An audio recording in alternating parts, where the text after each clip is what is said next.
Assalamualaikum warahmatullahi wabarakatuh.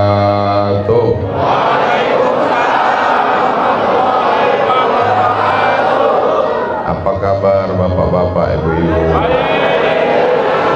Sehat semuanya? Sebelum peristiwa Isra Mi'raj yang hebat, yang luar biasa, dari Masjidil Haram ke Masjidil Aqsa, naik ke Sidratul Muntaha, melihat surga dan neraka, ayat-ayat kuasa Allah, maka sebelum itu banyak yang dilalui oleh Rasulullah sallallahu alaihi wasallam. Di antaranya orang Makkah tidak menerima dakwahnya, diembargo, dimusuhi, dilempar, dicaci maki. Ada secercah harapan, negeri itu bernama Taif. Lalu Nabi pun pergi ke Taif, jalan kaki lebih kurang 100 kilometer. Kenapa jalan kaki? Karena kalau naik kuda, naik unta nanti dicurigai oleh orang kafir Quraisy. Nah, ini mau melarikan diri.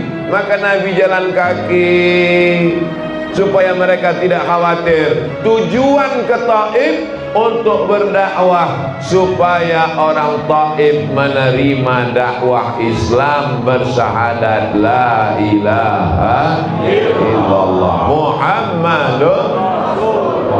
Ternyata Nabi di Taif tidak disambut dengan tola'al badru alaina, tidak disambut dengan marhaban ya nural aini, tidak disambut dengan marhaban jaddal husaini.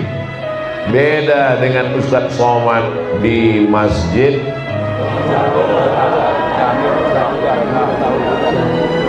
Miftahul Huda.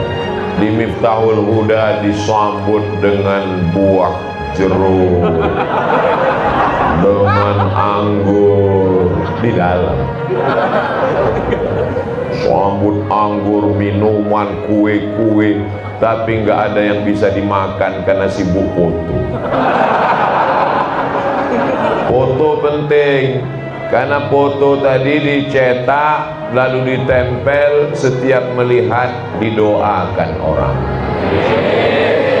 Sampai hari ini foto saya dengan almarhum Tuan Guru Kiai Haji Muhammad Arifin Ilham, kalau saya lihat saya kirim Al-Fatihah, Allahumma fillahu warhamhu wa'afihi wa'afu anhu. Itu tujuan foto, bukan untuk gagah-gagah, bangga-bangga. Betul?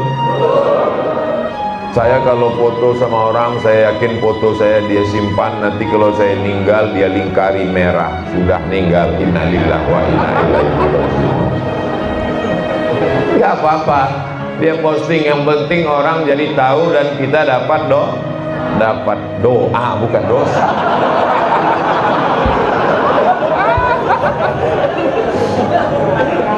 Sampai ke Taif, apa yang dilakukan mereka? Mereka melempar Nabi pakai batu, pakai kayu, pakai tulang onta. Akhirnya kaki Nabi luka dan berdarah. Terompah sendal basah karena darah Nabi yang luka. Nabi berlindung di balik bukit. Apa kata malaikat Jibril alaihissalam? Kalau menetes darah kakimu itu ke tanah, kuratakan Taif itu semuanya, hancur lebur. Lalu apa yang dilakukan Nabi? Nabi mengusap darah kakinya supaya jangan sampai darah itu menetes ke tanah. Andai saya yang jadi Nabi waktu itu, wahai Abdul Somad, kalau sampai darah itu menetes ke tanah, maka akan kumatikan semua buzzer dan haters yang mencacimu. Langsung saya gosokkan ke tanah. Matikan biar mampus semua. Jadi pelajaran yang kita ambil dari Rasul Shallallahu Alaihi Wasallam adalah memaafkan orang yang salah walaupun mampu untuk membalas. Kira-kira bisa tidak kita seperti Nabi? Berat. Makanya selalu orang membahas Isra Mi'raj, hebat, naik burak, terbang melayang, naik ke Sidratul Muntaha, melihat surga dan neraka. Kita akan naik ke atas, langsung ke langit. Kita akan naik ke atas, tapi kalau kita bersabar di bumi, betul? Ini dasar Isra Mi'raj. Nabi itu Isra Mi'raj bukan ujuk-ujuk tiba-tiba nggak ada angin, nggak ada hujan, langsung nggak. Ini ada ujian yang besar dan berat. Ketika bersabar, maka diangkat oleh Allah Subhanahu. Termasuk mereka yang di atas ini kan bersabar. Bersabar nggak dapat tempat di bawah, diangkat ke atas. Berproses naik tangga. Lalu kemudian Nabi berlindung di balik bukit. Di situ dia mengadu kepada Allah. Apa kata Nabi? Ilaika asku dha'fa quwwati. Kepada engkau aku mengadukan kelemahanku, wa qillata hilati, ketidakberdayaanku, wa hawani 'alan nas. Aku sekarang terhina di tengah manusia. Mereka merendahkan, menjatuhkan aku, ya Allah. Lalu kemudian apa yang terjadi? Datang malakul jibal, malaikat malakul jibal, malaikat penjaga gunung-gunung. Jadi seluruh jibal, gunung-gunung itu ada satu malaikat khusus yang ditugaskan menjaganya. Tapi jangan gara-gara ini lalu anak muda naik ke bukit mau ketemu malakul jibal. Datang malakul jibal mengatakan, ada dua bukit yang besar di kota Makkah. Satu Jabal Abi Qubais, satu Jabal Qu'ayqi'an. Wahai Muhammad sallallahu alaihi wasallam,